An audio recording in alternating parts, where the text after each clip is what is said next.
What's the best way to say no when you have to communicate with people in an office environment? First of all, it's okay to simply look at someone and say no, but you got to be very careful how you do it. Your facial expressions, your tone of voice should not convey, that's a stupid question. Ridiculous for you to ask that. Are you a moron? That is the problem a lot of people have with saying no. It's not the rejection part. It's making the person feel like an idiot. If you're working with someone, doesn't matter if they're your boss, you're their boss, or it's a colleague, you need to maintain cordial relationships. Welcome to the TJ Walker Success Channel. This is the place where I help you become more successful by learning how to boost your communication skills, your competency, and your confidence. You need to maintain respect. And so often people fear that if I say no to this person, they're going to feel like I don't respect them. This is especially common if your boss is asking you to do something. Work late and you already have plans with your family. You really want to say no, but you're afraid to. So the best approach sometimes is to look at someone, listen to them. Don't cut them off. They may be asking you something. You think you know what it is, but really it's a small subset of that. It might actually be something that you can do. So be careful not to prejudge. Be careful not to interrupt.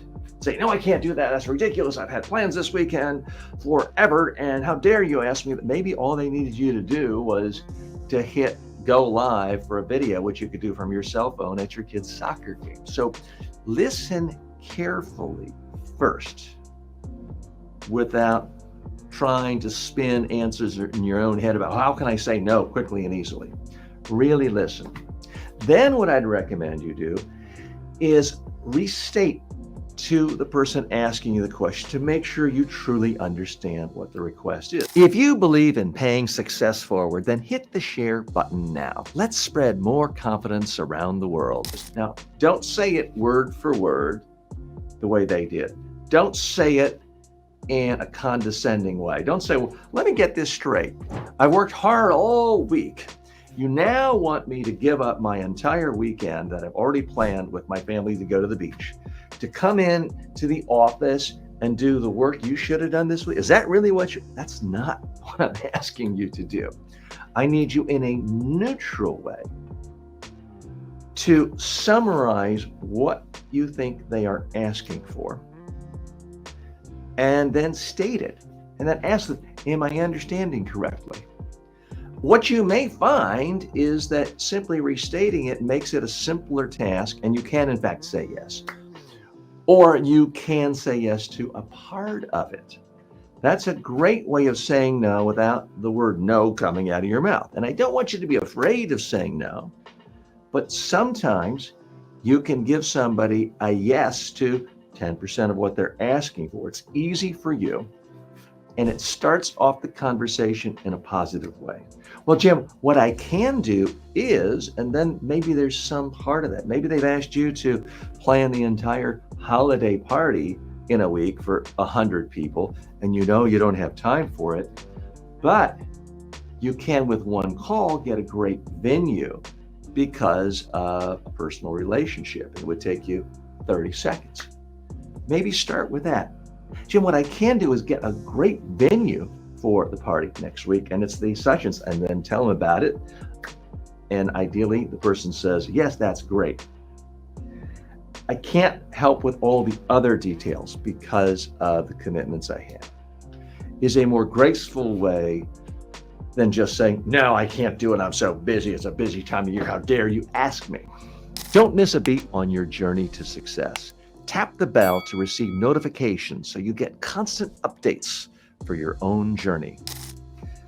Don't be afraid to say no, but don't be afraid to give a partial yes to some part of what they're asking for, as long as you're not misleading them. You don't want to be one of these people who just says yes to anything anyone ever asks for, but then you don't deliver.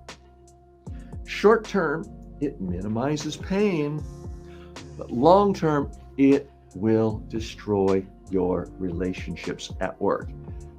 You will become that person seen as untrustworthy, unreliable, someone who does not get the job done. That doesn't really help you. Your thoughts matter. Please leave a comment below in the comment section, or a question, or a criticism, or a complaint, or praise. So at some point, you have to realize the person asking you for something could be disappointed, could be a little disappointed, could be a lot disappointed.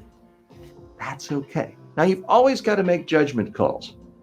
If you really believe that your boss is going to fire you unless you say yes to something, and you really need that job and you have no savings, that changes the equation. You're going to have to factor that in. Ideally, that's not your situation in your work world.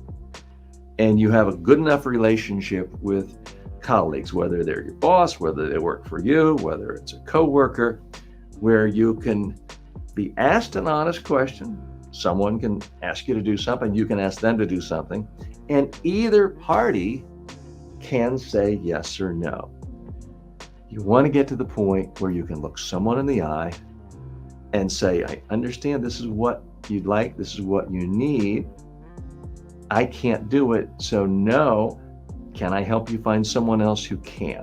That's quite often the best possible way to say no in the workplace. Can I ask you a personal favor? I'm trying to help more people just like you all around the globe improve their personal communication skills and to be more successful. If you hit the subscribe button, not only will I be able to help you, but that'll send a message to others around the world that this is a place for them. So please, as a small favor, hit subscribe.